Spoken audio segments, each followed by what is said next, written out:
नमामीशमीशाननिर्वाणरूपं विभुं व्यापकं ब्रह्मवेदस्वरूपम् निजं निर्गुणं निर्विकल्पं निरीहं चिदाकाशमाकाशवासं भजेऽहम्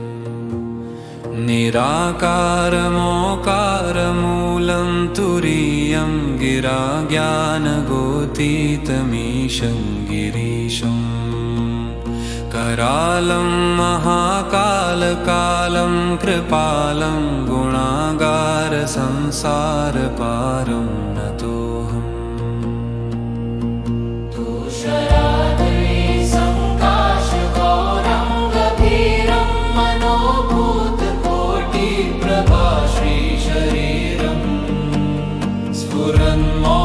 कल्लोलिनी चारुगङ्गालसत्पालबालेन्दुकण्ठे भुजङ्गा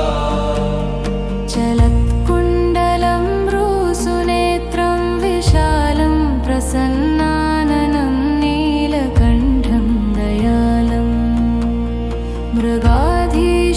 मृगाधीशचरमाम्बरं मुण्डमालं प्रियं शङ्करं सर्वनाथं भजामि प्रचण्डं प्रकृष्टं प्रगल्भं परेशम् अखण्डम् अजं भानुकोटिप्रकाशम् त्रयशूलनिर्मूलनं शूलपाणिं भजेऽहं भवानीपतिं भावगम्यम् कलातीतकल्याणकल्पान्तकारी सदा सज्जनानन्ददाता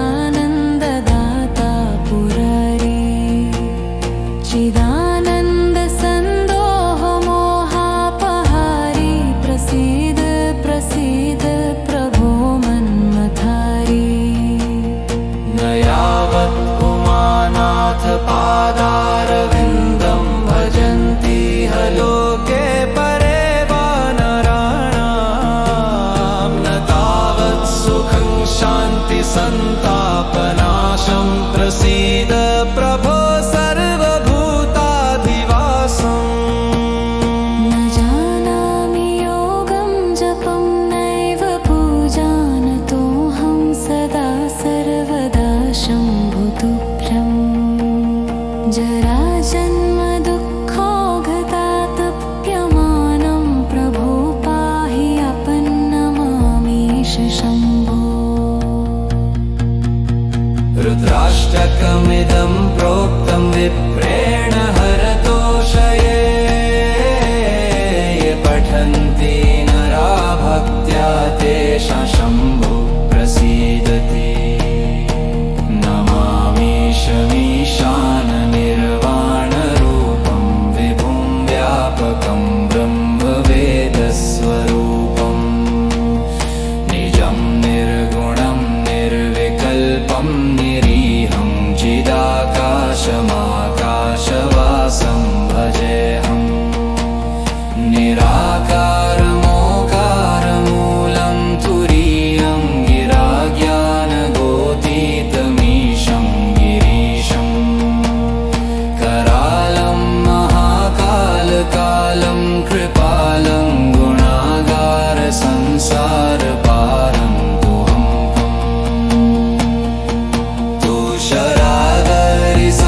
तुषारागरिसङ्काशगौरं गभीरं मनोभूतकोटिप्रभासी शरीरम् स्फुरन्मौलिकल्लोलिनी चारुगङ्गालसद्भालबालेन्दुकण्ठे भुजङ्गा चल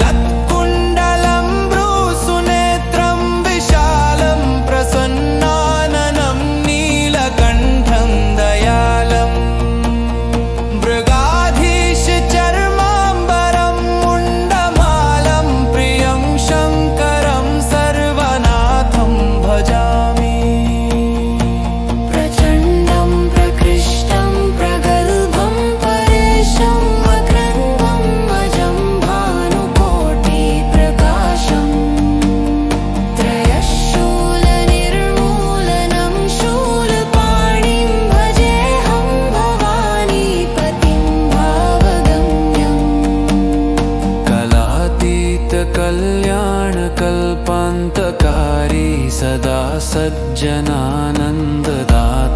पुरारी चिदानन्दसन्दोहमोहापहारी प्रसीद प्रसीद प्रभो मन्मथारी न यावत् उमानाथ पादारविन्दं भजन्ति ह लोके परे वानराणां न तावत् सुखं शान्ति सन्तापनाशं प्रसीद प्रभो सर्वभूताधिवासम् न जानामि योगं जपं नैव पूजान्नतोऽहं सदा सर्वदा शम्भुतुभ्यं जराजन्मदुःखौघतातप्यमानं प्रभो पाहि आपन्नमामीश शम्भो रुद्राष्टकमिदं प्रोक्तं विप्रेण हरतोषय पठन्ति नरा भक्त्या तेषां शम्भो प्रसीदति नमामीशमीशाननिर्वाणरूपं विभुं व्यापकं ब्रह्मवेदस्वरूपं निजं निर्गुणं निर्विकल्पं निरीहं चिदाकाशमाकाशवासं भजेऽहम् निराकारमोकारमूलं तुरीयं गिरा ज्ञानगोतीतमीशं गिरीशम्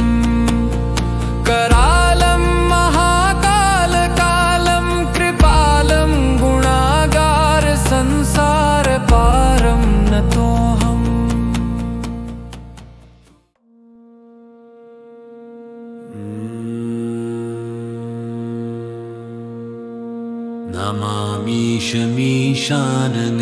नमामीशमीशाननिर्वाणरूपं विभुं व्यापकं ब्रह्मवेदस्वरूपं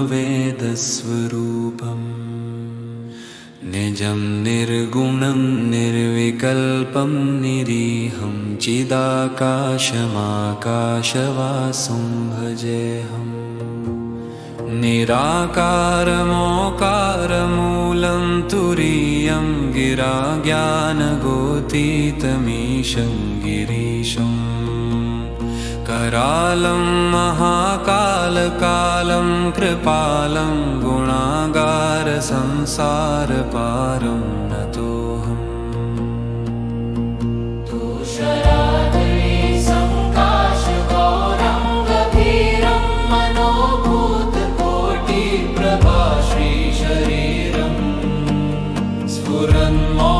कल्लोलिनी चारु गङ्गालसत्पालबालेन्दुकण्ठे भुजङ्गा चलत्कुण्डलं भ्रूसुनेत्रं विशालं प्रसन्नाननं नीलकण्ठं दयालं मृगाधीशचरमाम्बरं मुण्डमालं प्रियं शङ्करं सर्वनाथं भजामि प्रचण्डं प्रकृष्टं प्रगल्भं परेशम् अखण्डम् अजं भानुकोटिप्रकाशम् त्रयशूलनिर्मूलनं शूलपाणिं भजेऽहं भवानीपतिं भावगम्यम् कलातीतकल्याणकल्पान्तकारी सदा सज्जनानन्ददाता पुरारी चिदानन्दसन्दोहमोहापहारी प्रसीद प्रसीद प्रभो मन्मथारी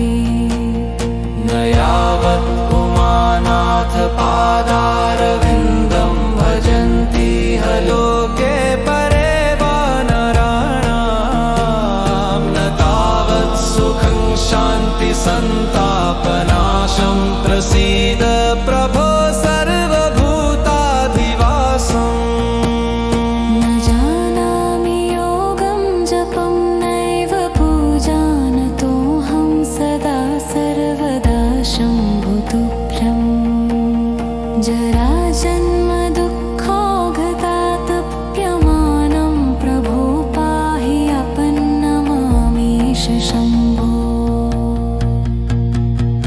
रुद्राष्टकमिदं प्रोक्तं विप्रेण हरतोषये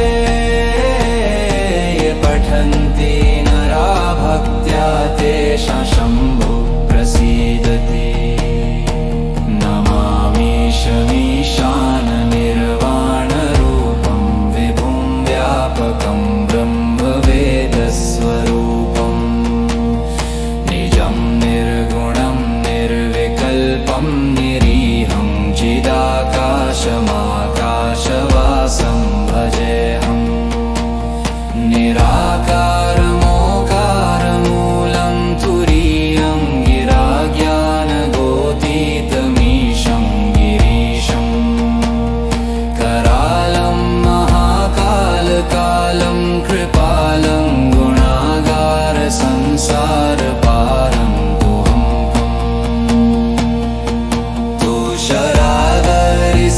तुषारागरिसङ्काशगौरं गभीरं मनोभूतकोटिप्रभासी शरीरम् स्फुरन्मौलिकल्लोलिनी चारुगङ्गालसद्भालबालेन्दुकण्ठे भुजङ्गा चलत्कुण्डलं भ्रूसुनेत्रं विशालं प्रसन्नाननं नीलकण्ठं दयालम् मृगाधीशचर्माम्बरं मुण्डमालं प्रियं शङ्करं सर्वनाथं भजामि प्रचण्डं प्रकृष्टं प्रगल्भं परेशं वक्रन्वं अजं भानुकोटिप्रकाशम् त्रयशूलनिर्मूलनं शूलपाणिं भजेऽहं भवानीपतिं भावगम्यम् कलातीतकल्याणकल्पान्तकारी सदा सज्जनानन्ददाता पुरारी चिदानन्दसन्दोहमोहापहारी प्रसीद प्रसीद प्रभो मन्मथारी न यावत् उमानाथ पादारविन्दं भजन्ति ह लोके परे वा नराणां न तावत् सुखं शान्ति सन्तापनाशं प्रसीद प्रभो सर्वभूताधिवासम् न जानामि योगं जपं नैव पूजान्नतोऽहं सदा सर्वदा शम्भुतुभ्यं जराजन्मदुःखौघतातप्यमानं प्रभो पाहि आपन्नमामीश शम्भो रुद्राष्टकमिदं प्रोक्तं विप्रेण हरतोषय ये पठन्ति नरा भक्त्या तेषां शम्भुः प्रसीदति नमामि शमीशाननिर्वाणरूपं विभुं व्यापकं ब्रह्मवेदस्वरूपम् निजं निर्गुणं निर्विकल्पं निरीहं चिदाकाशमाकाशवासं भजेऽहम् निराकारमोकारमूलं तुरीयं गिराज्ञानगोतीतमीशं गिरीशम् करालं महाकालकालं कृपालं गुणागारसंसारपारं नतोऽहम्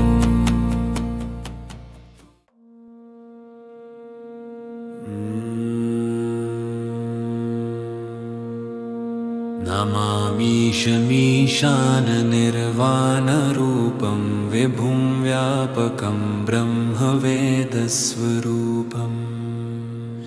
निजं निर्गुणं निर्विकल्पं निरीहं चिदाकाशमाकाशवासं भजेऽहम् निराकारमोकारमूलं तुरीयं गिराज्ञानगोतीतमीशं गिरीशम् करालं महाकालकालं कृपालं गुणागार संसारपारं नतोऽहम्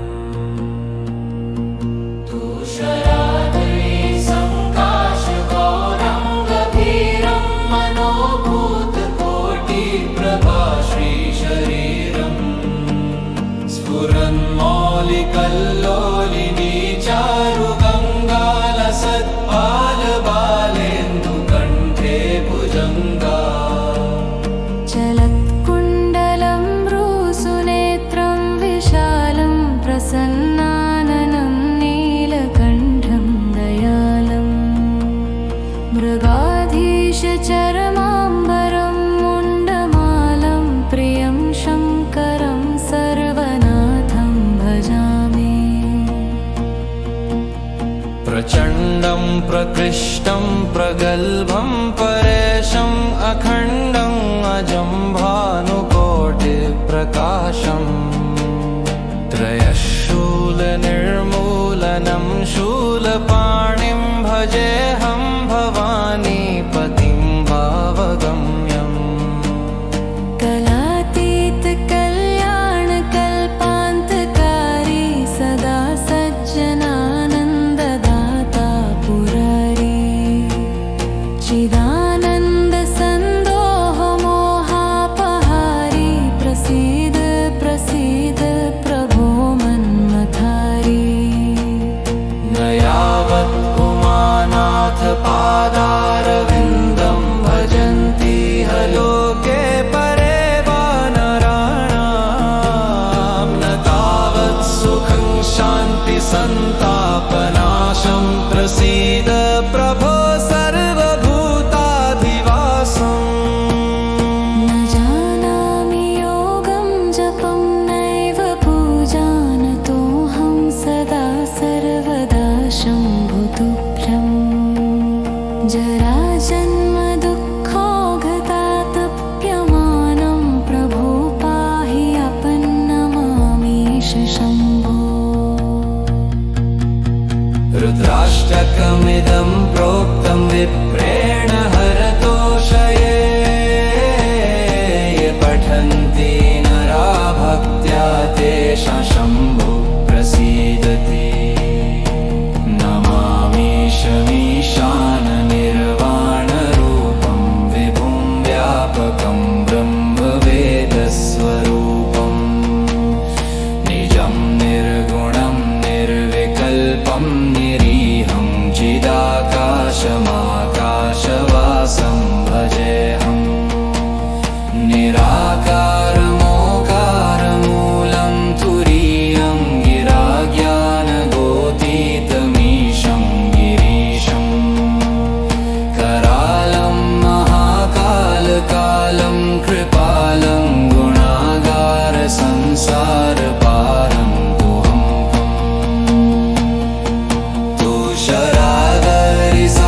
तुषारागरिसङ्काशगौरं गभीरं मनोभूतकोटिप्रभासी शरीरं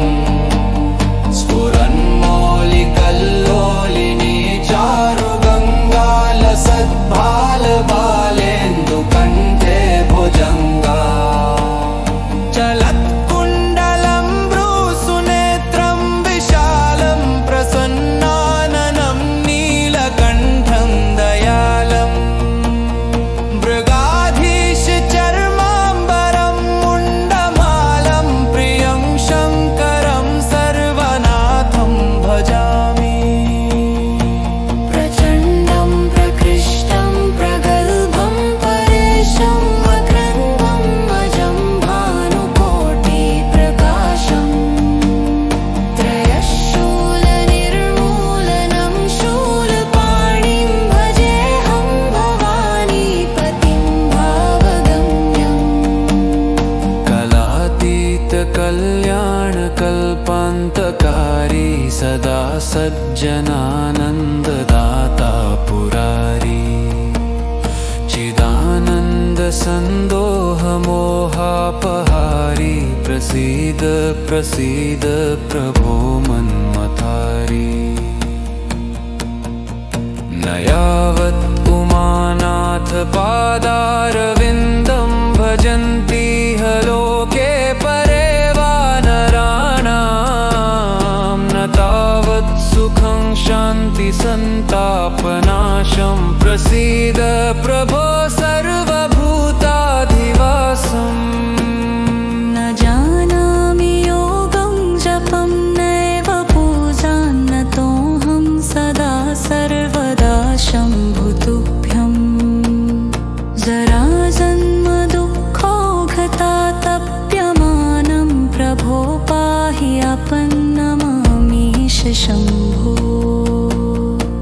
रुद्राष्टकमिदं प्रोक्तं विप्रेण हरतोषय ये पठन्ति नरा भक्त्या तेषां शम्भो प्रसीदति नमामीशमीशाननिर्वाणरूपं विभुं व्यापकं ब्रह्मवेदस्वरूपं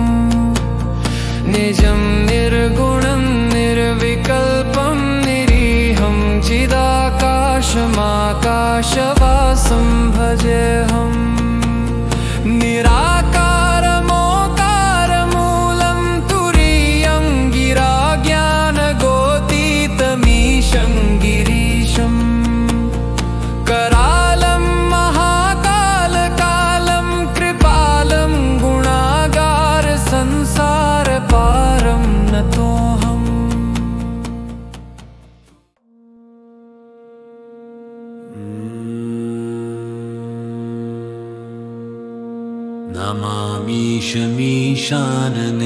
नमामीशमीशाननिर्वाणरूपं विभुं व्यापकं ब्रह्मवेदस्वरूपं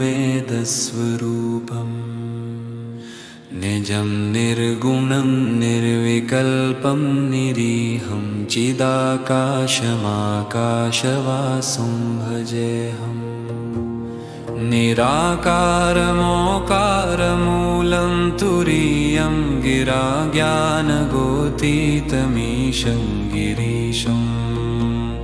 करालं महाकालकालं कृपालं गुणागार संसारपारं नतोऽहम्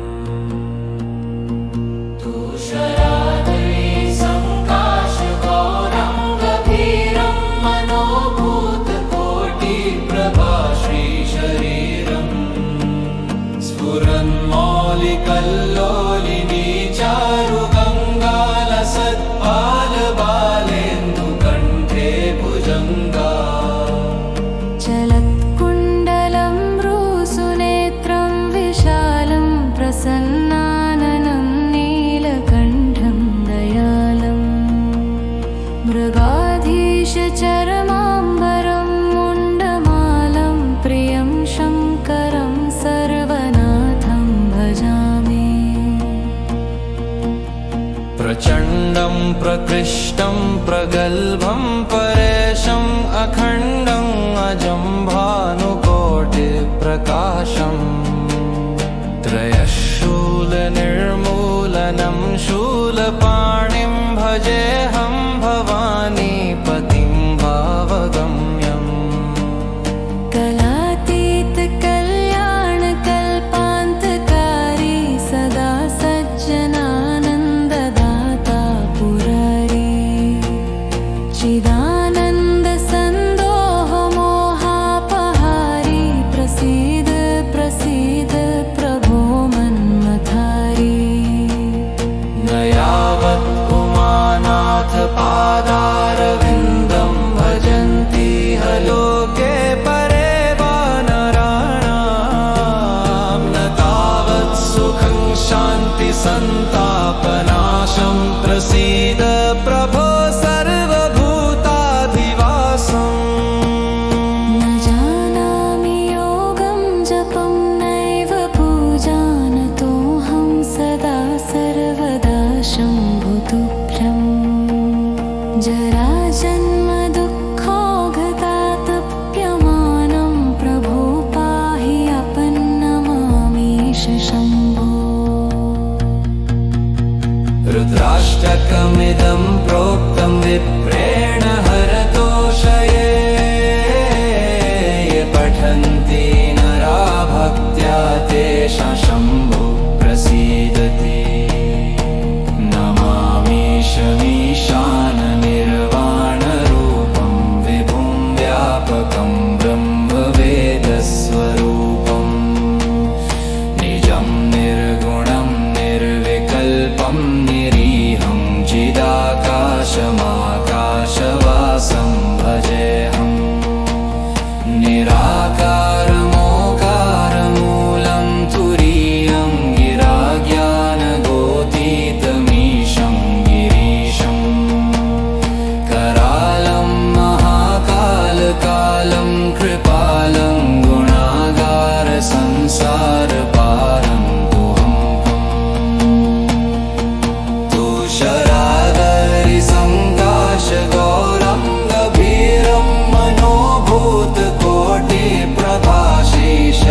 सदा सज्जनानन्ददाता पुरारी